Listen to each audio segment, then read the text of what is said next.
and welcome back to the Midnight Diary. If this is your first time, you're very welcome. I hope you got a beverage and something to do while I waffle on. If you enjoy fibre crafts, if you like knitting, sewing, crochet, you like to see some behind the scenes stuff, what other people get up to, or in my case an indie dyed yarn business, then you are in a good place, and hopefully what I've got for you will be of interest. If you're a returning viewer, thank you very much. You're here with me for another year.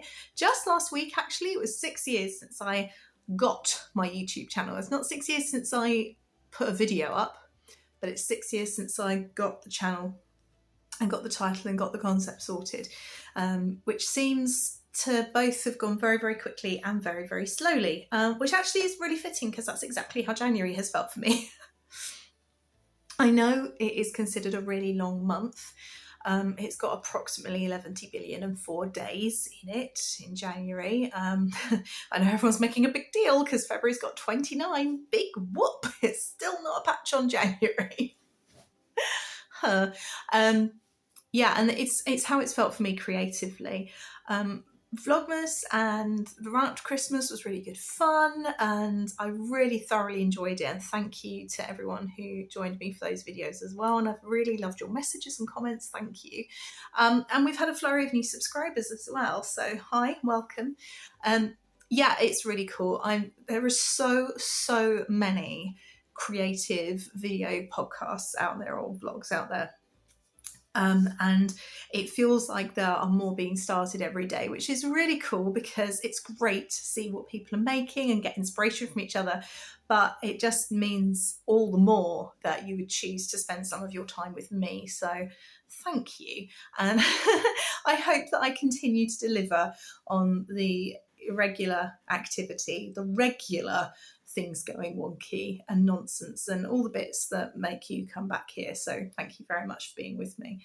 But yeah, back to January being a really long month. I feel like I've been knitting fairly relentlessly. Although I think relentlessly is a good word for it. I've been knitting fairly relentlessly, and yet until 2 nights ago, I didn't really have much to show for it. And I found the whole thing very, very frustrating, and I felt a little bit like I was kind of wading through quicksand with my making, which is a shame. But yeah, anyway, I just couldn't quite understand how I was spending every moment I could making the most of that downtime and creating, and then nothing kind of happening. It's like when you're knitting a jumper or something, or a scarf, and it says knit to however many inches, and you get to a certain number of inches and you think, oh, it's going really well, and then you spend another couple of hours knitting, and then you measure it again and it somehow shrunk. It's a very peculiar phenomenon that occurs, and has occurred to many people that I know, so I know it's not just me. Yeah, so I've got no idea if I've introduced myself properly. I'm coming to you from Devon. I've been here for September, October, December, January, 5 months now. Coming to you for 5 months. And yeah, I love it here. It's the best decision we could have made for our family. It was a wrench leaving things behind, don't get me wrong, but it's honestly just been the best thing. Magnus is happy, Robin is thriving. Magnus is our dog, by the way. You will see him if you're new to the podcast. And yeah, it's just great. And it's ridiculously beautiful here, even on a grey, rainy, overcast day in the middle of winter when it's freezing cold. It's just, there's something about this county that speaks to my soul. And I think that's that. So anyway, I've been waffling on for a while now. And yeah, I think we'll get into the creative stuff, if that's all right with you. So yeah, this is the first proper podcast episode of January. I'm putting out a video every week. I'm hoping to be able to do that. I'm a resolution-free zone this year, so I'm not making any lofty goals or New Year's resolutions or any statements of intent. Because if you've been with me for a while, you know I tend to do that and then like to sit and wave as they all pass me by. We're not doing that this year. No pressure. We are purely following the joy. And I hope you're up for that too. It seemed to go down quite well in my resolution-free zone video that I put out at the beginning of January. There are a few people that are on board with this, so excellent. Anyway, I've been putting out a video a week, but this is my first proper podcast episode of the year. So the podcasts tend to follow a fairly typical format. I share what I finished, I share what I've been working on, I share anything that's come in, a little bit of behind the scenes stuff, yada, yada. And generally that's kind of peppered in.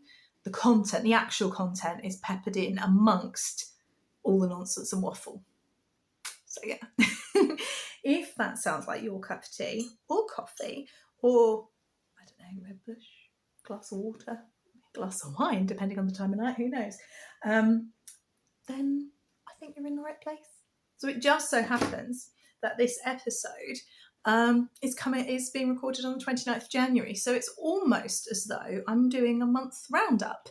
Because I haven't actually talked to you about any of my projects all month. I'm not sure I will go monthly with these, but we'll talk a bit more about my plans for the channel going forward a bit later on, if I don't waffle on too much. Actually, no we won't. That's going to be the next Tales from Midnight Diary episode next week, because I have some very big news for you. Yes, I do. Okay, so what have I been working on? There have been 3 or 4 projects that I've been... I'm only going to show you the knitting. So there have been 3 or 4 knitting projects that have had my attention throughout the month of January. I had very few gift knits or gift makes planned for Christmas. I deliberately didn't want to put myself under any pressure. I cut up beetroot for my son's lunch. Now I have pink hands, sorry. You'd think as a dyer I'd know better, but no, apparently not. Let's just handle beetroot with my bare hands. Anyway, so ignore the pink hands. Where was I? See, we're already on a tangent. Yes, 3 or 4 projects that have had my attention when I have been making. Very few Christmas projects planned. Somehow ended up making things, and I got one of them to the intended recipient on time. And said intended recipient was going away for Christmas. So I not only got it there in time for Christmas, but I made sure it was there before he went away. And he sent me a lovely message saying that his parcel had arrived, thank you very much, and that he was going to leave it under the tree for when he got back nearer to the new year. I was very, very gracious about it, because of course it's entirely up to him what he does with his gift and when he opens it, but there was just this little moment of, but you were the one person I managed to get it to on time. So I took that as, do you know what? What's on time anyway? So let's start with some finished objects. And we are talking a lot about texture this week. I'm very excited to share new techniques with you. So here we go. The first finished object, no, your eyes are not deceiving you, is one that I started on the 1st of December 2022.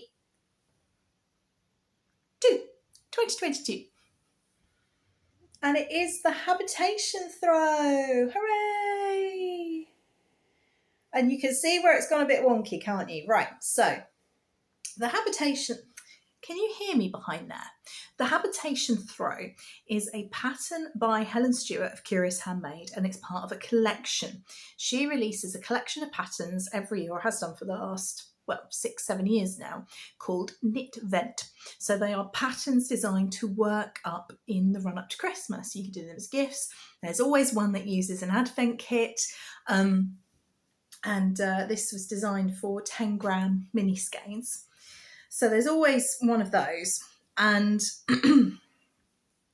this was from Knit Vent 2019, I think, the habitation throw. Every man, his dog, his uncle and his iguana has knit one of these now. I was very late to the bandwagon. Anyway, I started in Advent 2022, because this advent is from For the Love of Yarn. A Glasgow-based dyer, Lisa. She's a very dear friend of mine, although we don't talk as much as I'd like. It's just modern life, isn't it, really? You lose touch. And I got the merino yak base, so it's got this beautiful moodiness to the colours. They're very bright and vibrant, but moody, if that makes sense. Vibrantly moody. And I wasn't sure what to do with it, so I got the 20 grams, and I knew I didn't want to use all of it up in one thing. I got 20 grams and I thought I can have 2 projects out of this and really enjoy my making. So I settled on the habitation throw, and I think I got up to about day 8 fairly successfully during Advent last year, during Vlogmas, and then it kind of fell by the wayside because this is my personal knitting, whereas everything else I was doing is for other people. Then this year I dug it out again, and I thought I'll carry on with it during Advent. It'll be really good fun. And after about 2 days, I realised that I wanted to gift this to my mum. So I had a target of getting it done, but I had to put it aside because I got COVID, and then I was going to miss the deadline, and it became like everything. You just lose steam on it once you know that it's missed what you were hoping for. Or at least that's what happens to me. But anyway, it is now finished. So I've had a bit of a tale of woe with this. You can see it's half my wingspan, so it's quite a good size. As I've mentioned already, I had the 20 gram minis. And so what I did was I got my digital kitchen scales, which as far as I know were fine. They were fine. And I wound off 10 grams of each mini. I was left with about 12 grams on each one. I don't think they were quite 20 grams. I think they're about 22. But I thought, well, that's fine. I want the extra, so I've got more to go in my next project, whereas I know that I only need 10 grams on this. So I went through colours 1 through 12, which brings us to this point here. And then I had 13 through 24 to do here. And it ran out here. And I cannot for the life of me figure out how that happened. So we've got 2 colours here, 2 colours here, 4, 5. Yeah, it ran out. And I don't know what's happened. I don't know if I've somehow lost a mini, but I've counted these stripes so many times, and every time I've come up with the right answer. So the only conclusion, I've got 2 thoughts as to why this has gone so squiffy.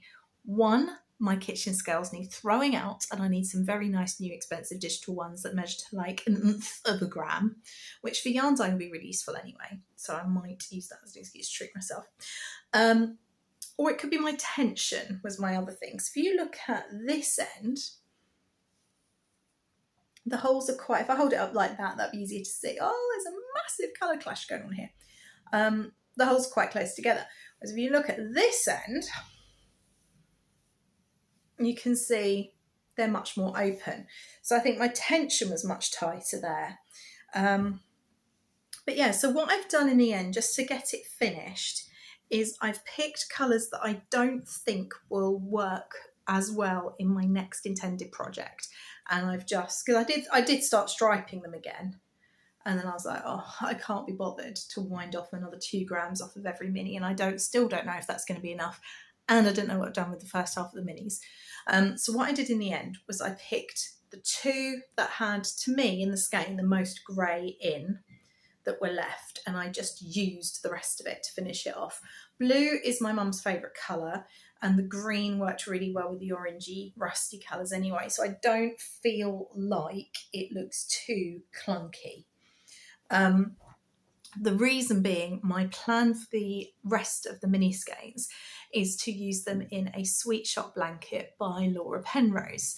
I just really love the look of it, the half square triangle quilt look, patchwork look, and I just really want exactly what she's got for her daughter Penny for my son Robin. He's got a little reading tent in his bedroom with a cushion, and he loves it, and he loves going in there and reading his books. Or he did until he fell on it and snapped one of the poles. We've had to glue it back together, so he hasn't got it at the moment, but that's whatever. And I just want him to have a cosy blanket. He loves a blanket. He's the most knit-worthy little boy you will ever meet. At least in my experience. You probably have lots of lovely knit-worthy little boys in your lives, or maybe not so little boys. But he really appreciates hand knits, and he loves a cosy blanket. He says cosy and warm when he's under the blanket, which is so cute. So I want him to have that.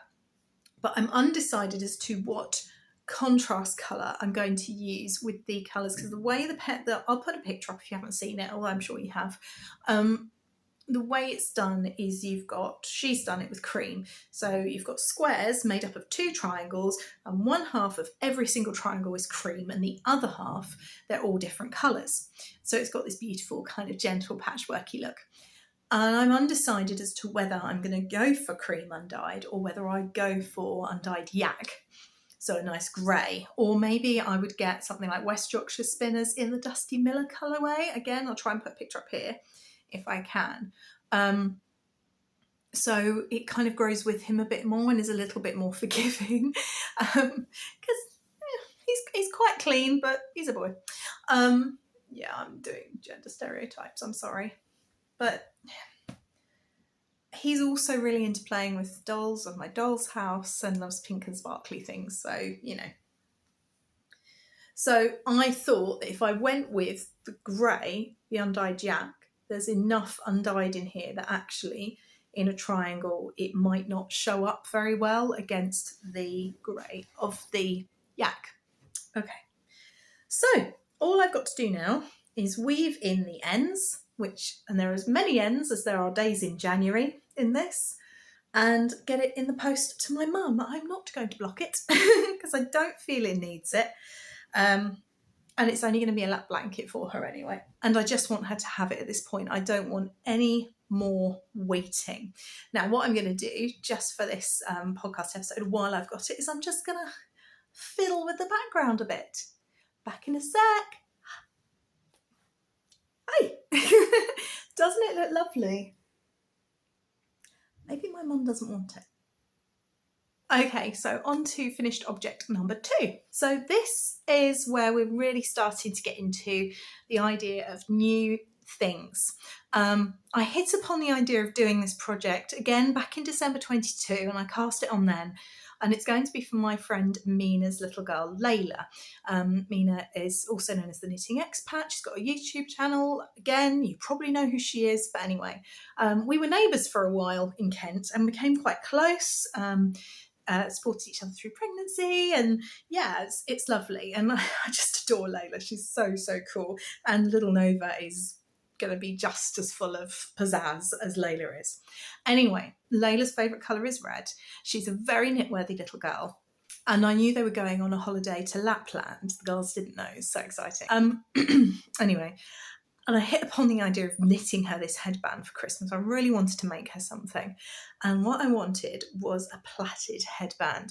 And I got onto Ravelry and I got onto all the various websites and had a search. And I was so frustrated because I couldn't find really what I wanted. And what I wanted was something that did actually look like a plait. There were lots of beautiful cables, but nothing quite like what I wanted. And then I hit upon it. It's by Olga Jazzy Knits, and it is literally called Plait. And here it is. Ta-da! It's blowing out a bit on my camera, but look at that. It's an actual plait. It's so clever.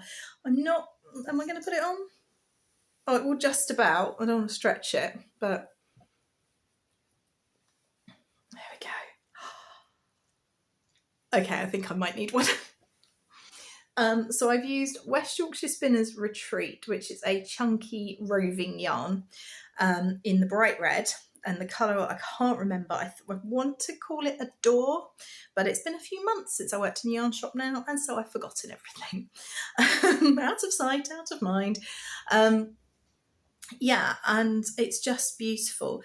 I had some real... Sorry, my dog has a habit of grooming himself really, really loudly when I'm filming.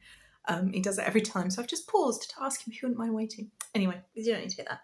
I had a couple of teething problems here. My brain doesn't work in 3D.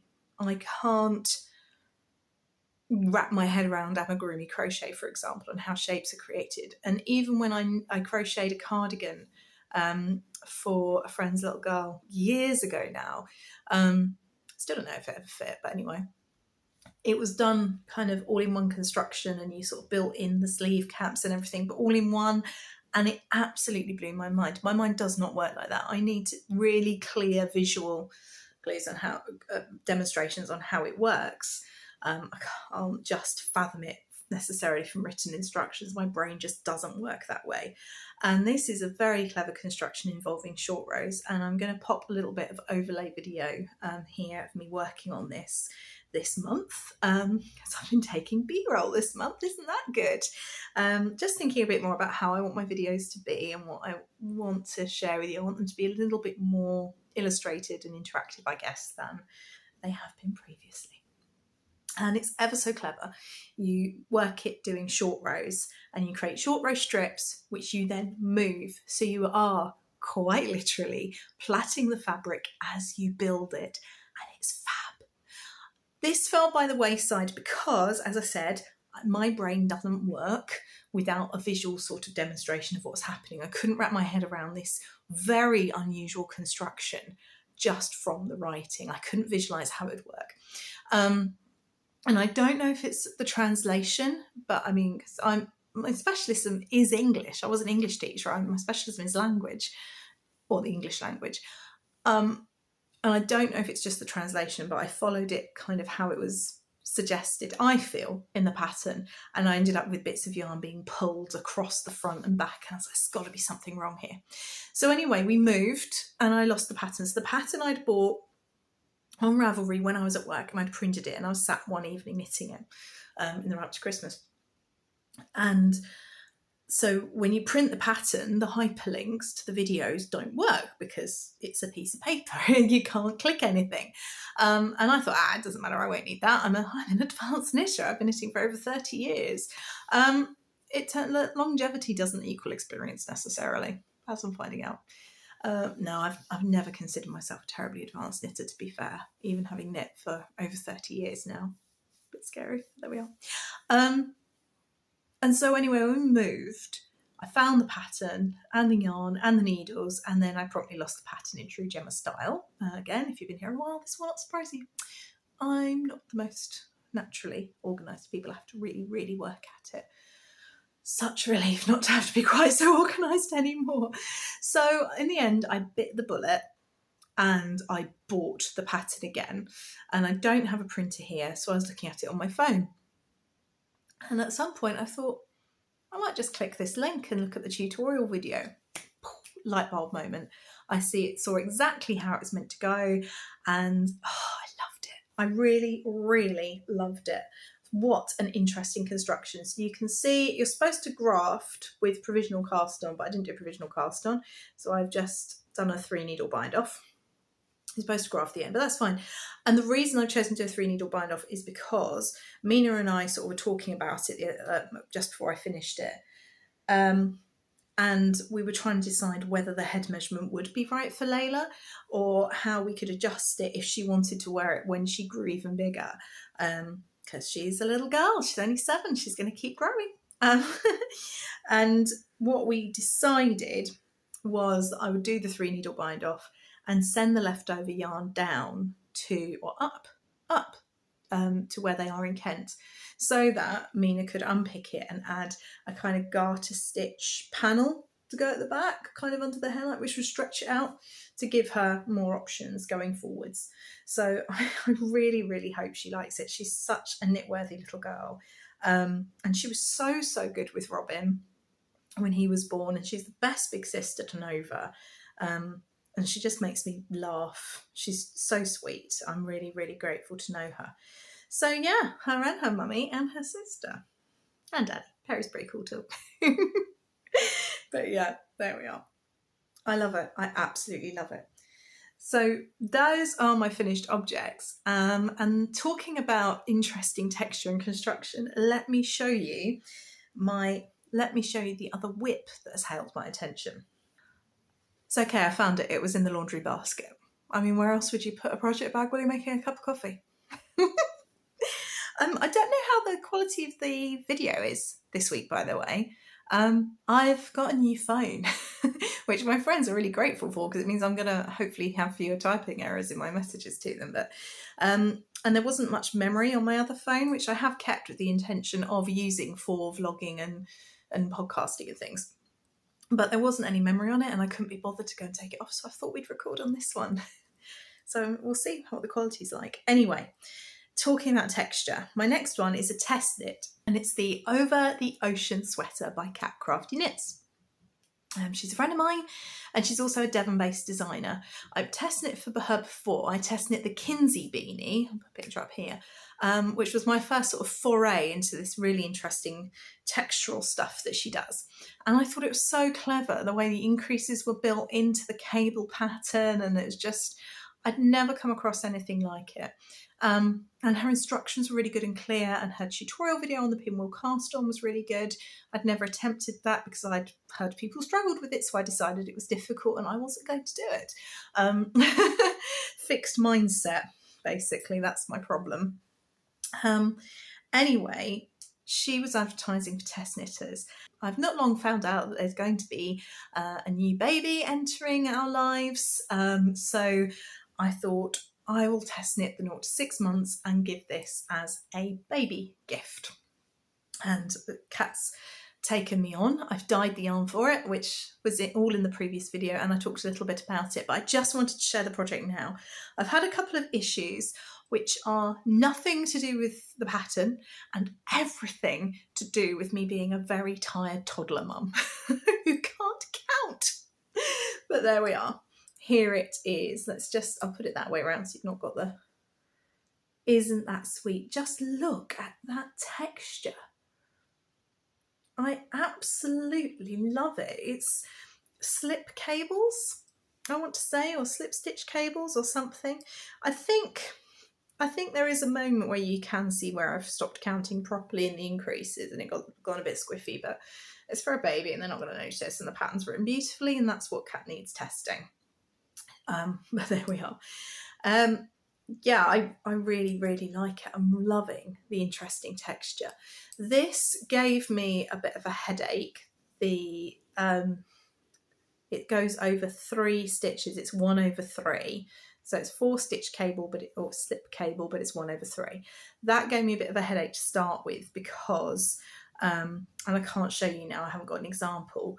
As you're initially doing it, the stitches seem really, really open and gappy, and there was actually a moment where I thought, I really don't like this. I don't want to give this to someone. I'm really worried about big holes with the baby. But I knew that Cat Sample hadn't done that, and I knew that I'd got gauge. So I trusted her and I trusted the process, and she has not let me down. It's brilliant. Look how beautiful that texture is. It's definitely been a challenge because the whole way through she recommends cabling without the cable needle, and I do see why, because if you were cabling with the cable needle, you'd constantly be fiddling with 3 needles at once. It'd be clattering to the floor, or you going down the side of the sofa, or I'd stick it down my bra, which is where I normally keep them, and then forget about it and go out and get strange looks in public, and they don't know how weird I am in Devon yet, and I kind of need to keep it that way. So it did take a while to get into the swing of cabling without a cable needle. One direction is really easy because you just knit into the stitch, you knit into the second stitch from behind and then slip the first stitch, and that automatically crosses them over.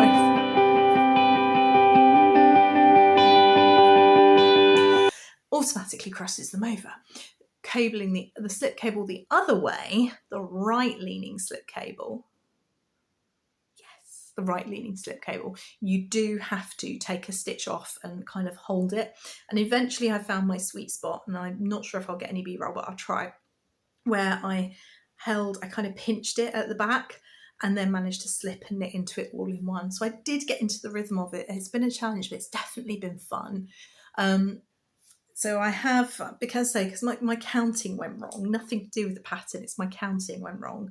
I actually have had to do the yoke twice, so I'm very behind. The deadline for this is the 4th of February, but now I've finished Layla's headband and my mum's habitation throw.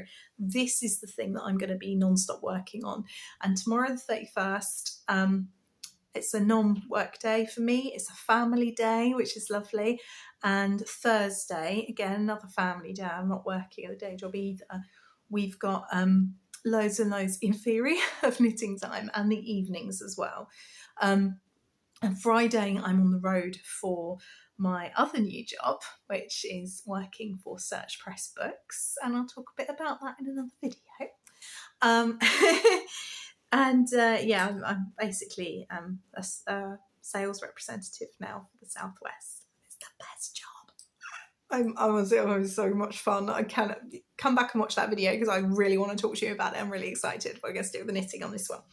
Anyway, I've got lots of time between now and the 4th to get lots of making done, and that is what I'm going to do. Oh, it's so pretty. So pretty. So in other news, I've finished the first of Robin's socks to match my mother-in-law's. I've done these a little bit longer in the foot because I was talking to Mina, who is the sock queen, and saying that, you know, Robin's heels keep slipping under his feet really quickly. Do I need to make his socks narrower so they're a bit tighter, or do I need to make them longer? She said try longer, so I've done that. So my little baby, it's not so little anymore. There we are. They're not too far off a pair of mine, to be fair. I've got really small feet. Little duck feet, to be honest. You know, it's like Robin's gone the same way. He's inherited mine and my grandfather's small, wide feet. Lucky boy. I really like it. This is yarn that I bought in a D-stash from someone, and it's just so beautiful. Yeah, my mother-in-law actually wears the socks all the time. Like every time I've been round, she's been wearing them. I don't go around every day, obviously. Clearly she washes them, but... And it's just a really nice compliment that she's wearing them, and I definitely can see myself knitting her more in the future. But yeah, so that's that. I've yet to cast on the second one. I've gone to cast it on 2 or 3 times. I'm not sure whether I'm going to release this as a pattern, a toddler pattern, or not. It's tricky because everyone's feet are different, and toddlers and children, they grow at different rates. So I could say, oh, this is great for a 1 to 2 year old, and actually it's not good for your 1 to 2 year old. Do you know what I mean? It's a bit tricky. I need to think about how to do it. There are great kid patterns out there. Tin Can Knits have a couple. Wenwick Mum has a couple. Cat Crafty Knits has got some coming out. Is actually, hang on, rewind, let's go back to Over the Ocean socks. Yes, she's doing Stephen West. She's got a fabulous texture and she's putting on everything, and I am totally here for it. It makes great business sense, but also great creative sense because it's fun. It's really good fun. So yeah, I haven't even finished this one yet, and I've signed up for and been accepted for doing the toddler socks for the Over the Ocean socks. So I'll be starting those as soon as I get these off the needles. Oh my God. What am I like? Anyway, but what I did get on my travels was Sock Stop. I've been looking for this for ages, and I don't want to buy it from Amazon. I just don't, all right? There's enough that I get from Amazon because I kind of need to, but wherever possible, I want to support small independent businesses. Now, there's a few restrictions on this. 1 is geography, 1 is availability of said shops with what I need, and 3 is finances. You know, it is not always financially possible for you to make the most, I don't know, fiscally ethical decision. I don't know.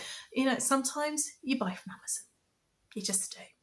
But where possible, and where it's in my budget, and where it's accessible, I try.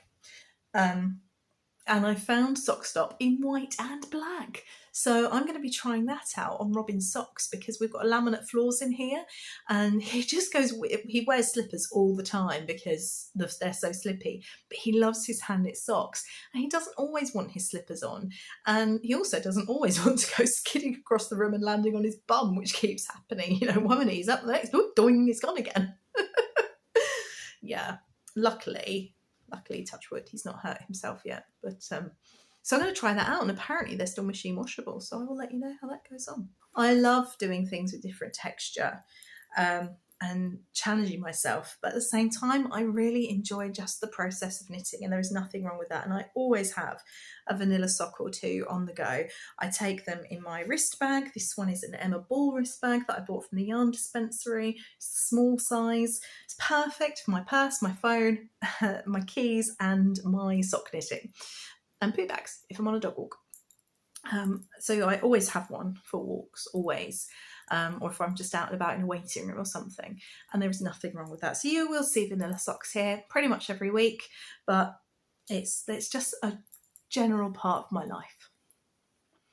So this is the Fairy Light sock. It's the second sock. I don't know why this one's taking me so long.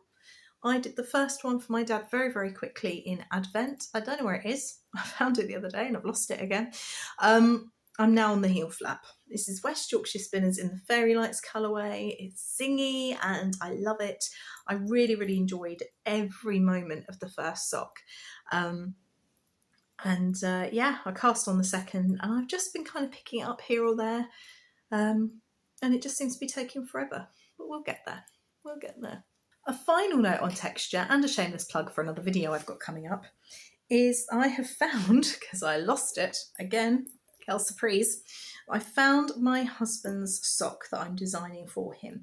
So this is in the oxidized colourway from Stranded Dye Works. And you can see that it features moss stitch and it's going to have a cable motif going down the side as well. And it's slow going knitting. It slows you down rather than doing vanilla, but I really like the feel of the texture and I think my husband will too. So what I'm doing is I found this again, and once my test knit's done, I'm going to be back on this, but I'm also vlogging it. So I'm actually going to bring a whole behind the scenes video from Tales from the Midnight Diary, probably in March. We'll be sharing the whole process of designing, from the initial idea and inspiration through to the research that I do, through to the first draft, the test knitting. The test knit call will be open again, probably mid-March, possibly slightly afterwards. It depends how long it takes me to finish this first sock, and tech editing.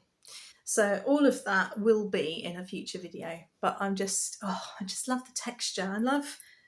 It's just different.